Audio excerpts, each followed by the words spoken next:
సాంఖ్యయోగం. సంజయ ఉవాచ తం తథా కృపయావిష్టం అశ్రుపూర్ణాకులేక్షణం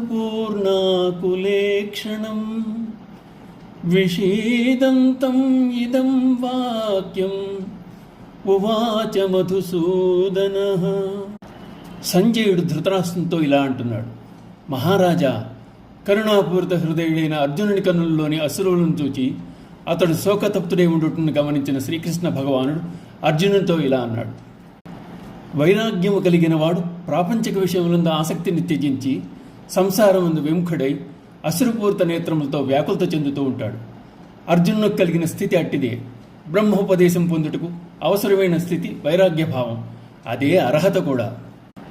బంధుమిత్రుల ఎడల గల వ్యామోహ కారణమున అర్జునుడు హృదయ దౌర్బల్యానికి గురయ్యాడు. అర్జునుడు క్షత్రియుడు, రాజు. కృపా, దయా, కనికరము మొదలైనవి అతడు చూపించవలసిందే, కానీ యుద్ధ సమయమున కాదు. అది క్షత్రియ విరుద్ధం. అదీకాక దుర్యోధనాథులు అధర్మవర్తనులు. వారిపై జాలి చూపడం నిష్ప్రయోజనం. అది సత్ఫలితాన్ని ఇయ్యదు. అందుచేత అర్జునుని స్థితిని గమనించిన మధువైరి అతడిలో ధైర్యం నింపి మనసును మరల్చదల్చాడు.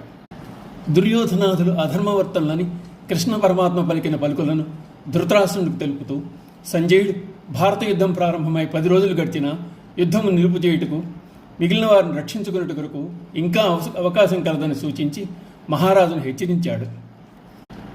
శ్రీ భగవానువాచ కుతస్త్వాకస్మలం ఇదం విషమే సముపస్థితం అనార్యజుష్టం అస్వర్గ్యం అకీర్తికరం అర్జున.